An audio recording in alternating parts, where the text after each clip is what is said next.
Hello, the amazing ones. It's Sarah Spiker here, and I got a beautiful question this morning from a dear friend of mine that really sparked the train of thought that was coming through, and I wanted to share it with you on today's live stream. Let me just up the volume here. About this guilt that we have as parents, especially as moms who are Aquarian leaders, trailblazers. This shame and anxiety that we are experiencing around making choices and decisions for our kids and the future. And this friend of mine who is really dear and near to my heart, and we have a really, really vulnerable, open, honest, raw way of conversing, almost like on a soul level when we just feel into each other's spaces.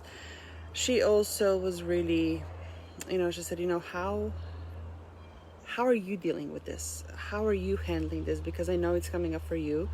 And I know since our kids are pretty much similar age, our kids are different, that we were and that our parents were. Let's just face it. So it was a really beautiful conversation that brought up a lot. And like I said, I felt really inspired to just share this with you. So, where do I even start? There's so much that I want to share with you. So, when I look back at my own upbringing, when I look back at how our parents were raised, and even the history of the family dynamics, so to speak, social dynamics, especially. I'm not so familiar with what it was here in the States, but in Europe, there's a reason the term "it takes a village" exists. So what I'm noticing is that as the years go by, the expectations, the norms, the roles that a parent, especially a mom, is supposed to play used to be shared within a community. Even in my own household, there's both sets of grandparents also present, not just my parents. There was family, there were friends. So when I'm looking around now, my husband and I, it's like a nuclear family. That's it. And yet, the expectations that are put on us, that we are subscribing to, and that we are putting on ourselves are literally beyond any human proportions. So of course there's going to be this pressure, there's going to be this disconnect between what we feel called to do, what we really want to do, what excites us, and what we just guilt ourselves into doing. So let me give you an example. This friend of mine that I mentioned, we both are Aquarian leaders. We both have been brought into this world with a mission that is larger than life. So of course, in that sense, when both of us are looking at our kids, we kind of feel this guilt in the fact that when we think about playing, it's not always, oh my gosh, all I want to do is play with my kids all day long. I'm going to be brutally honest. There are times when it feels like, I want to do something a little bit more productive. Even though on a conscious level, of course, I know there's nothing more productive in this particular moment than investing time and energy and giving attention to my little ones. And she knows the same thing. But just the other day, we went to the pool and the girl's like, Mommy, come in the water. I was like, I really don't want to. I'll just sit here and I'll read my book and I'll enjoy my peace and quiet for 5 minutes. And then, of course, we are guilting and shaming ourselves for choosing us. But here's another piece, especially over the past couple of months, of really being stuck with our nuclear families 24/7, which has been for me not being stuck, but being with my nuclear family for the past 8+ years. Working from home, living here, raising the kids here, doing everything here, right? Of course, we crave this space. We want to have more space, and we just need space for ourselves and time for ourselves. And again, it's not, there's nothing wrong. We need the success strategy in the plainest terms when I work with my clients is you need your time for yourself, to be with yourself, unplugged, uninterrupted, to just contemplate, to think, to let the creativity flow through, to re-energize, replenish your energy levels. So when you're surrounded with a family, when you're responsible for waking them up, for dressing them, for feeding them, for cleaning after them, for entertaining them, for educating them, for chauffeuring around, for managing their schedules, to making sure everybody's feeling okay, to kiss the boo-boos when they happen, and the list goes on and on and on and on, while caring for the house, running the household. Can you give me a moment? I'm being summoned, speaking of parenting, so I'll be right there. Where are we? Well, running the household, right? And running a business, growing a business, taking care of your clients, taking care of yourself, of course.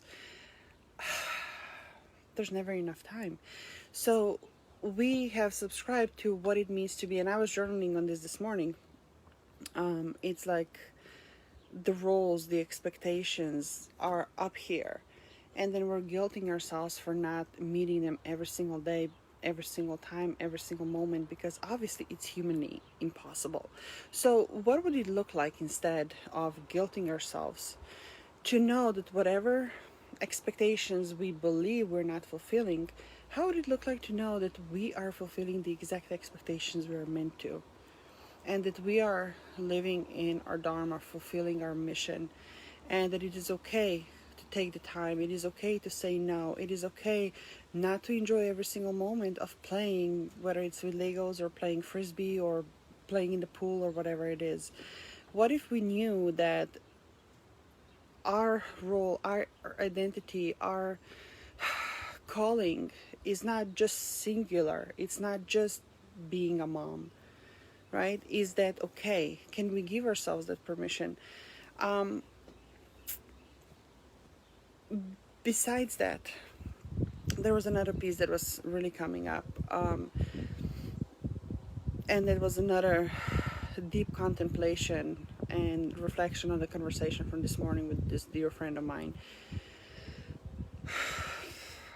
What do our kids need? And trusting at this point that yes, they have been brought into this world, they have been born in this time and place for a reason. Like the overreaching layer of anxiety that I am experiencing when I'm experiencing this notion that this particular environment is not meant for my kids, and then overreaching guilt for remaining here, and anxiety over me. Am I settling? Am I hurting them? They deserve more. Why am I not doing more? Why am I, not giving them more? And the list goes on and on and on, and it can be nerve-wracking. It can really be so. It really requires of me, again, the conscious commitment to those micro realignments, to remember that wherever we are, it's not just about me. They have chosen this particular experience too, and they need this particular environment in this particular time, which does not mean that we are not holding the space for whatever is yet to come, right? But in this particular moment, you cannot leap from the energy of yearning and not enoughness and the lack. Let me just see the brightness here. Hope you can see me. But it really comes from the space where you surrender, where you are in the space of gratitude, where you are at peace. Yes, still holding this vision, but at peace with where you are. And that's how you are able to spring towards the next level, closer to this core desire, closer to the desire that's already been put in your vortex, as Abraham Hicks would say.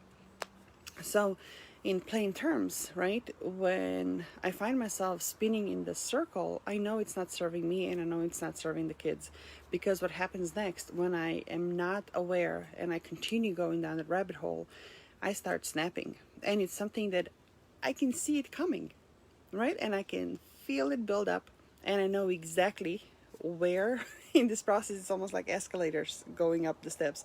I know exactly what step I'm at. This is what led up to it. This is what's going to happen afterwards, unless I choose to identify what it is, to process it, to release it, not suppressing, not ignoring, but process and release, right? And like everything else, it is like peeling back the layers of the onion. It's not a one and done thing. And like I said, it is a pattern that I am aware it's coming up, and therefore I'm aware what where it's originating, what happens right before I feel triggered, and what could happen unless I'm mindful and conscious about it. And no, it doesn't have to take a long time. It doesn't have to take pages of journaling. It can really be momentarily. So that was another conversation, another layer of conversation that my friend and I had around this guilt and how to let go of this guilt. And this is not the guilt, the typical cliche one, surface based, so to speak. And it's really a conversation that I have personally never had with any other of my friends. So the fact that I'm sharing it here, this is kind of the next level of conversations, because you can ask my husband, he calls me friendship snob, and there's a reason for it, and I take full ownership for that. But I'm not a person who has surface conversations. I'm not a kind of person who talks about the weather, who talks about, shopping and gossiping and stuff like that. We go deep, diving right in. And conversations that I'm having around raising Aquarian leaders, not just being one, but raising Aquarian leaders. We don't subscribe also to spiritual bypassing and being passive and just saying, let me go back, there's the other side of the coin too. While we want to create the space in which our kids are thriving and in which our kids are being fully supported, right? What matters to me the most, and what I do believe from the bottom of my heart that the kids will be appreciating one day, is that when they come home, when they fall down, when they need something, when they have a nightmare, they're not embraced by a stranger. They come home to me and to my husband. And that in itself is priceless. And yes, it can be overwhelming. It can be stressful, always being there for every single moment, right? And my husband and I were just discussing the other day, we wanted to take some time away for our upcoming anniversary, and we couldn't find anybody. Our families live too far away, and with very strict safety measures, of course, our possibilities were limitless.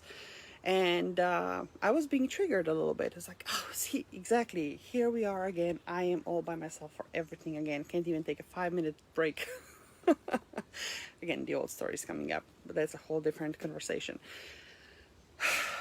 That being said, right, we are creating this space and this energetic container and energetic connection that, yes, while I might not be always up to playing frisbee or playing soccer with the kids or running around the pool, while I might rather be on a live stream at a particular moment and knowing that the kids are in front of TV using the screens at this particular time while I choose to do my work, there's also the flip side of the coin. We still are disciplinarians. We still are the ones who set the boundaries. We still are the ones who help our kids navigate through their own experiences, not passing down my own onto them as their own, but helping guide them, which sometimes will mean no, which sometimes will require them to stop, shift, change, go, whatever, right? Because I said so. And that's what I mean by spiritual bypassing, where there's a school of thought. Again, no judgment on my end. I'm just sharing what does not align with me. And the spiritual bypassing does not align with me, where kids are in charge of everything. They run the show. They decided they want this for dinner, and then they change their mind, and the whole new dinner is being served, and they change their mind, and everything else is being brought to them, so they don't have to do anything. They don't have to put in any effort. They're shielded from all the disappointments, they're shielded from all the hurt and all the perceived negativity, right? They need that. They need it to evolve, to grow, to develop. So just as much as I love seeing and creating the space for them, they can feel empowered. The other side of the coin is definitely setting the boundaries and helping them navigate this complex environment where no one rule fits all approach. Otherwise, manuals would be written about parenting, and there are none. And by the time you figure something out, something else applies, right? Because it is complex.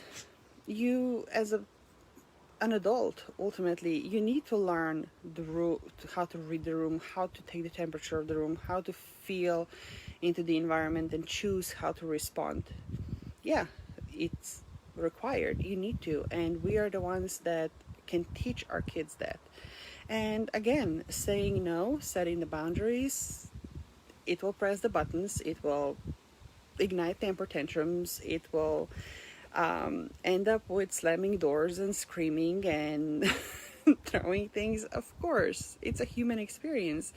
And we're going to have those experiences too, when you just want to slam the doors and you just want to scream and you just want to throw something on the floor. It's a human experience. There's absolutely no need to add to that the whole new weight of guilt and self-judgment, right? But then again, what would it look like to release this shame, to release this guilt, and then work backwards so that now the next time it doesn't have to even come that far. The next time we can work through and release whatever is building up. And that comes back to being able to express ourselves. For me, that was something I am still working on. Because from the very small age, I was raised to be kind, to be nice, to be polite, to be, quiet, don't upset anybody, and in a way, taking responsibility for somebody else's reactions. Right? So, of course, I was always self-censoring, I was always diplomatic, and I never said what I really meant. And it still happens to this day. Not that long ago, I actually wanted to pop on a live stream actually and share something with you, and it was stuck in my throat. I could feel it, I just couldn't convey it. So it still happens. And that is another thing that brings a lot of awareness in how I parent, when I consciously show to the kids that they are fully accepted for who they are, when they're fully loved for all that they are, for all of their expressions, for all of their experiences, right? I might not always agree with them. It might not always be the best timing for them. There will be times when I say, we're not doing this right now. Can't do that right now. I love you and this behavior is not acceptable. Absolutely. But they need to understand that they are safe to fully express themselves, that they are being heard and they are being seen. And that their opinions, their feedbacks, their desires, their insights, and their concerns matter. So I know we kind of broke away from the initial content here. But I really hope that this gives you exactly what you're looking for and take what you need from these insight. Like I said, I have been working on this conscious parenting thing and my own stories and my own triggers and healing my own trauma and the wounds so that I don't pass them down to my girls. Many of them, I'm aware, have been in generations for many generations, and I could see the signs of those patterns being passed down, and I had to choose that it stops with me. So all of these expectations, all of the guilt, all of the shame, it's really not serving anybody. If anything, it gives an insight into what is yet to be resolved, in what is yet to be accepted, and what is yet to be loved, and what is yet to be released. So if this is something that's coming up for you, if this is something that you're experiencing and you don't necessarily have somebody to turn to, know that you're not alone. And I hope that my really honest and raw sharing here gives you permission to feel exactly how you're feeling. And it gives you, I don't want to say hope, because that feels kind of condescending, but I hope that you get to see that first and foremost you are not alone. And that, hey Beth, nice to see you. And that there are going to be conversations that you feel unable to have with your family, with your relatives, with the girlfriends you go shopping with. There are going to be conversations that are so much deeper that, no offense, but not many people will get it. Not many people understand. Not many people live on those levels. Again, no judgment, but as Aquarian leaders, as awakened leaders, as trailblazers, as spiritual workers, you know, there are layers and there's depth to our own experiences. First and foremost, it takes a while for us to even realize, to recognize it, to contextualize it, to be able to convey it. And once we do, on the other hand, we realize that not many people really connect at this level, that not many people really resonate with what we're talking about, because it's now not just what's obvious, but the layers beneath. And we can see beyond what others can see. Our vision is much greater, much deeper, much wider. And our knowing is this innate knowing that we feel it in our every fiber of our being on a spiritual level. That is really hard to communicate sometimes. And again, it can add this layer of pressure and anxiety and never-enoughness when we know, you have this insight into the vastness of this limitless space and all this creation that is still awaiting for you. And then naturally you're looking around, it's like, I'm nowhere near all of this untapped opportunity and potential and what I know is already in me and waiting to come up. So of course it's it can be a rattling experience, and our kids feel that.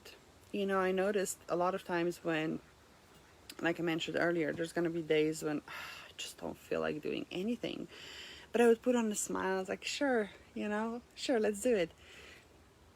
Kids know exactly what time it is. They know exactly that just this mask of a smile, it doesn't mean a shit. And they feel into the energy. And the way they serve this to me is they're being pain in the butts on those days. And it's a beautiful mirror for me to check in with myself. And that's another layer, another part of being on this glorious journey. Whatever's going on around us is simply a mirror, a reflection, right? So when they're acting out, when they're being super needy, when they're being super whiny, when they're getting into fights one after another, it's a reflection. It's an opportunity for me to first and foremost be check in my energy, and then check in with what do they need, because what they're expressing is typically just a symptom of something that's much deeper. So again, as raising Aquarian leaders, that is a skill that you get to develop also, and that is the depth of this understanding. When you know the temper tantrum over, I don't know, because it's a regular milk and not a chocolate milk, oftentimes might be something much deeper. I'll give you one last example here and then we'll go.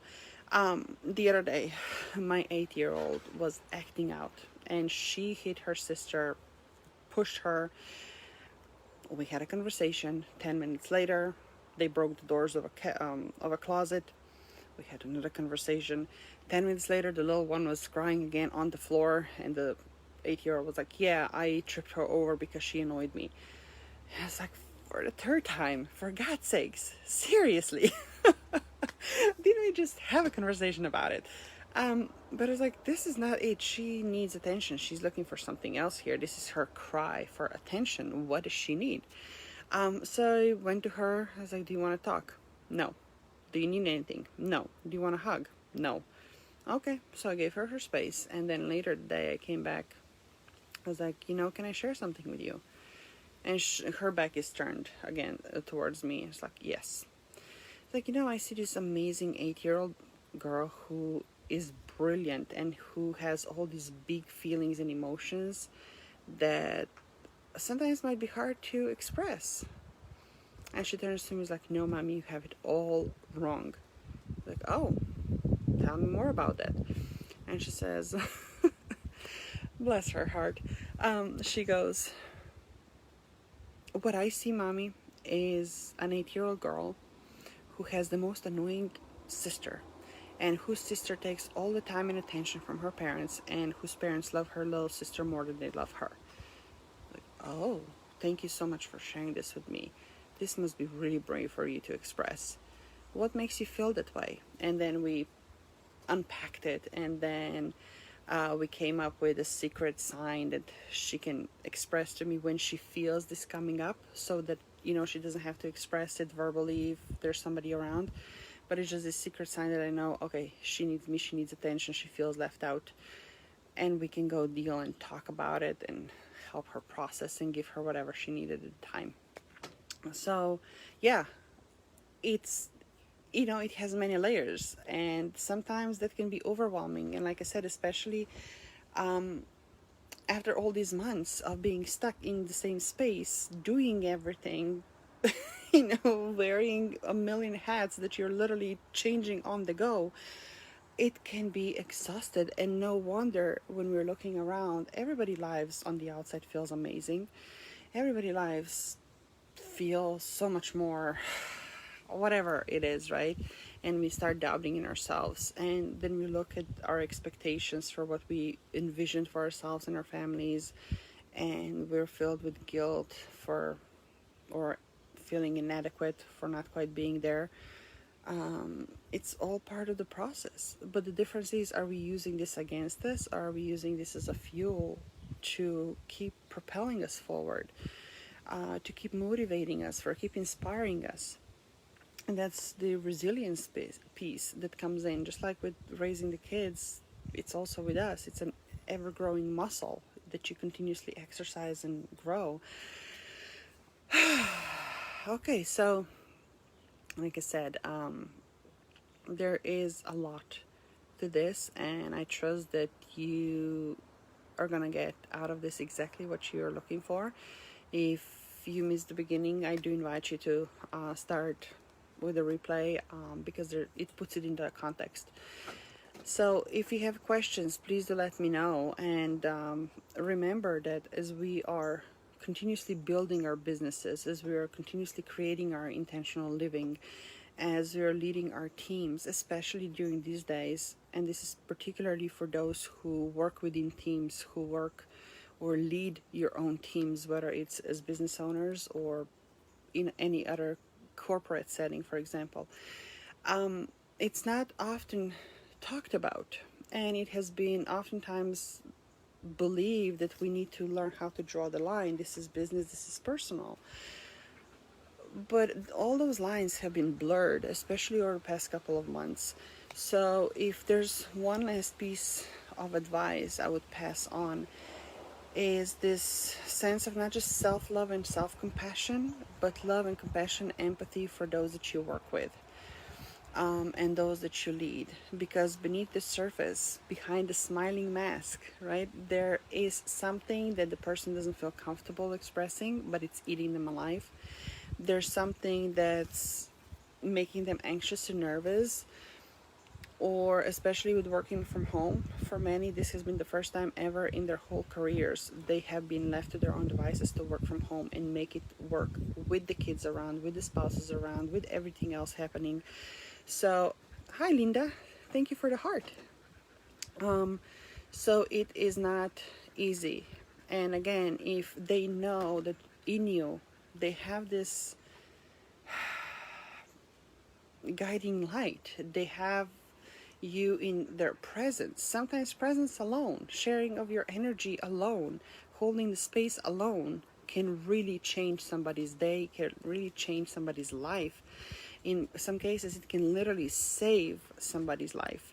So never discount the power of being this leader, the power of your sheer presence, right? And then if this grants for a conversation, if they need support, extending your hand and seeing if you can pull them up, how can you help them? It is priceless. We need to do this together, right? Like, it does take a village, and sometimes it's not just the kids who need this village. We need this village, and we need to be able to create it for ourselves and provide it for ourselves. It might not be this traditional role as it used to be. It might come in many different shapes and forms, but keep your eyes open, keep your minds open, keep your hearts open. And the same goes to you. When you need something, please don't hold it in. Please don't guilt and shame yourself thinking that you're inadequate. Know that you are doing your very best. Know that you're doing the best that you know. Know that you are absolutely showing up, even on the days when you don't want to get out of bed, even on days when you just want to drink the whole bottle of wine and not do anything, right? It is being a human. It is having a human experience. And I know sometimes it can feel it's overwhelming and hopeless. It is not. It is not. There's always somebody out there you can reach out to. So again, building this, not necessarily just a safety net, but this network of women, of people, even conscious men. It is really important for a sounding board to encourage you, to lift you up, to push you, and to challenge you, and call out the BS, and point out the stories we're wrapped in, point out the patterns we're repeating, right? Because blind spots, we can't see them for ourselves. And just know that this is simply one aspect of this whole conglomerate of who we are and how we operate. And this is why, for example, when I was transitioning in my business from being a virtual assistant and online business manager, I always felt that there's so much more that is missing. And I felt called to keep leaping and growing and expanding and deepening. This is why. Because just taking one thing off the list does not solve 5 other things. So we really go deep, we look wide, we go high, and a really comprehensive approach. Want to build a business? Great. What kind of life do you want to have? It goes hand in hand. So I have extended my stay here now. I'm really being summoned here. I can see the eyes through the window. So this is it from me for today. Like I said, I trust you received exactly what you're looking for, and take whatever you need. Talk to you later. Should you have any questions, leave a comment below. If this is something that you would love to continue explore further and see how we can take it to the next step, hey, reach out, send me a message. Take care.